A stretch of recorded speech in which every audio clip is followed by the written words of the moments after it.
പ്രശസ്തനായ പ്രൊഫസർ ക്ലാസ്സിൽ വന്നപ്പോൾ വിദ്യാർത്ഥികൾ ആരും പ്രതീക്ഷിക്കാത്ത ഒരു ചോദ്യം ചോദിച്ചു. അദ്ദേഹം ഒരു ഗ്ലാസിൽ നിറയെ വെള്ളമെടുത്ത് ഉയർത്തി കാണിച്ചു. ഈ വെള്ളത്തിന് എത്ര ഭാരമുണ്ടാവും? 200 ഗ്രാം, 300 ഗ്രാം, 500 ഗ്രാം എന്നിങ്ങനെ വിദ്യാർത്ഥികൾ പല വിധത്തിൽ പ്രതികരിച്ചു. ക്ലാസ്സിൽ ആകെ ഭാരത്തെക്കുറിച്ചായി സംസാരം. പ്രൊഫസർ പറഞ്ഞു, പ്രശ്നം ഭാരമല്ല, സമയമാണ്.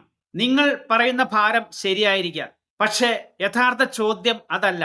ഞാൻ ഈ ഗ്ലാസ് എത്ര നേരം ഉയർത്തിപ്പിടിക്കുന്നു എന്നതിലാണ് കാര്യം. ഞാൻ ഇത് 1 മിനിറ്റ് ഉയർത്തിപ്പിടിച്ചാൽ എനിക്ക് ഒരു പ്രശ്നവും ഉണ്ടാവില്ല. ഞാൻ ഇത് 1 മണിക്കൂർ ഉയർത്തിപ്പിടിച്ചാൽ എൻ്റെ കൈത്തണ്ട വേദനിക്കാൻ തുടങ്ങും. ഞാൻ ഇത് 1 ദിവസം മുഴുവൻ ഉയർത്തിപ്പിടിച്ചാൽ എൻ്റെ കൈ തളർന്ന് മരവിച്ചു പോകും. പ്രൊഫസർ പറഞ്ഞു, നമ്മുടെ ജീവിതത്തിലെ പ്രശ്നങ്ങളും ടെൻഷനുകളും ഭാവിയെക്കുറിച്ചുള്ള ആശങ്കകളുമെല്ലാം ഈ ഗ്ലാസ്സിലെ വെള്ളം പോലെയാണ്. നിങ്ങളുടെ കൈ വേദനിക്കാതിരിക്കാൻ ആ ഗ്ലാസ് ഉടൻ താഴെ വെക്കണം. പ്രശ്നങ്ങൾ സ്വയം വളരുന്നില്ല, അതിന്റെ ഭാരം എന്നും ഒന്നു തന്നെയാണ്. പക്ഷേ നിങ്ങൾ എത്ര നേരം അതിനെ മനസ്സിൽ താങ്ങിക്കൊണ്ടിരിക്കുന്നു എന്നതിലാണ് നിങ്ങളുടെ ബുദ്ധിമുട്ട്.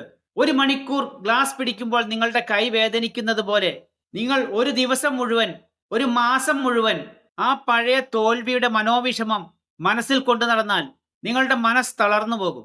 അതിനെ നമുക്ക് ഓവർ തിങ്കിങ് എന്ന് പറയാം. നമ്മുടെ പ്രശ്നങ്ങളും സ്ട്രെസ്സുകളും പരിഹരിക്കാനുള്ള ആദ്യപടി അതിന്റെ ഭാരം ഇറക്കി വെക്കുക എന്നുള്ളതാണ്. പരീക്ഷാ സമ്മർദ്ദം വരുമ്പോൾ ഒരു ബ്രേക്ക് എടുക്കുക.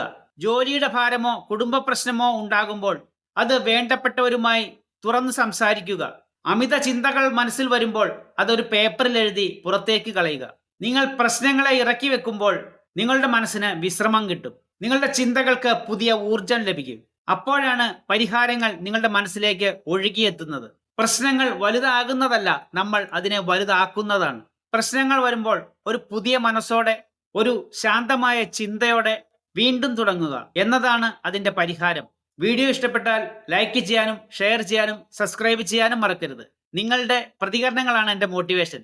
താങ്ക്